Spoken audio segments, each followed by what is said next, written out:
Puis, je sais pas si tu veux aller là, mais le registre des armes à feu, là, c'est-tu vraiment nécessaire, là? Tu veux une vraie réponse, hein? S'il vous plaît. Ouais. Quand on faisait des perquisitions à haut risque chez les trafiquants de stupéfiants, on avait l'obligation de mettre la vérification au registre des armes à feu. La vérification comme quoi qu'on a. C'est ça, le document qui venait attester qu'on avait fait la vérification au niveau du registre des armes à feu, ça faisait partie ça, des critères incontournables. Mais on le faisait parce qu'il fallait le faire, pas parce que pour nous autres, c'était. OK. C'est de la bullshit.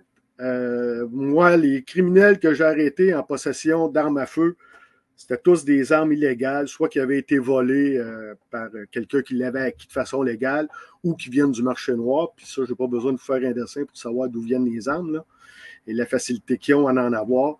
Fait que ça, c'est juste du lobby pour faire plaisir à un certain groupe de gens qui sont contre les armes à feu.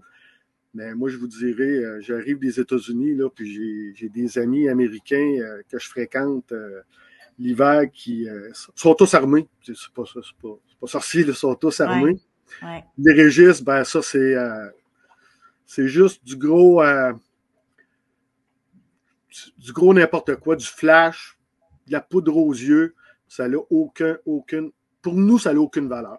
Parce que de toute façon, avant d'entrer chez un individu ou avant de procéder à une perquisition, quoi que ce soit, j'imagine que vous vous préparez tellement qu'il y ait le registre ou pas, vous vous attendez, tu sais, vous agissez comme s'il était armé, là. Exactement, parce que tu sais, José, que s'il est armé, l'arme qu'il va avoir en sa possession, ça va être une On arme sera pas illégalement obtenue. déclaré. Mais non, il n'est pas enregistré à son nom.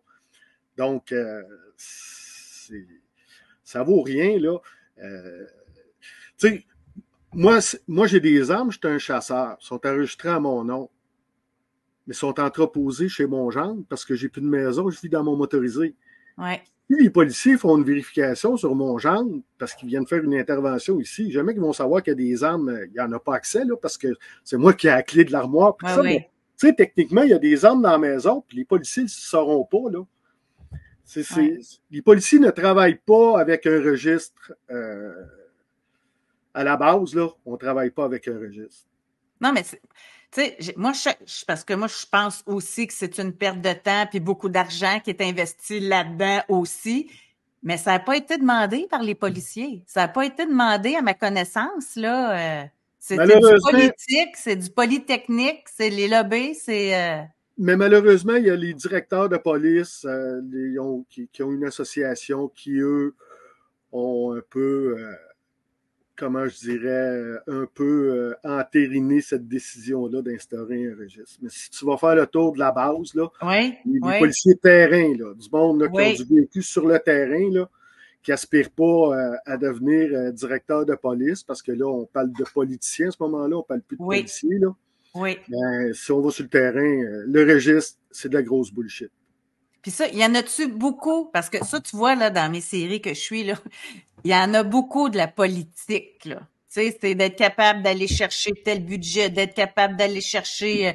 il y en a-tu beaucoup de ça est-ce que les enquêteurs, les policiers ont de l'aide ou bien c'est beaucoup de bureaucratie, beaucoup de politicaillerie? Ben, quand on arrive dans la haute direction, on ne se cachera pas que c'est politique, là. Qui nomme le directeur de la Sûreté du Québec? C'est le parti au pouvoir. Juste à regarder, si on recule dans les 25 dernières années, quand que c'est un nouveau parti politique qui prend le pouvoir, il y a souvent un changement dans la direction de la Sûreté du Québec. Les directeurs de police, ce sont des gens également politisés, qui sont proches des conseils municipaux, des conseils de ville, puis des maires. Ben oui, c'est politique. C'est plus, on n'est plus dans l'opération. Là. On n'est plus dans la façon de travailler pour venir réellement en aide à la population là, au quotidien. Là. On est dans l'administration, dans la gestion, puis dans la politique.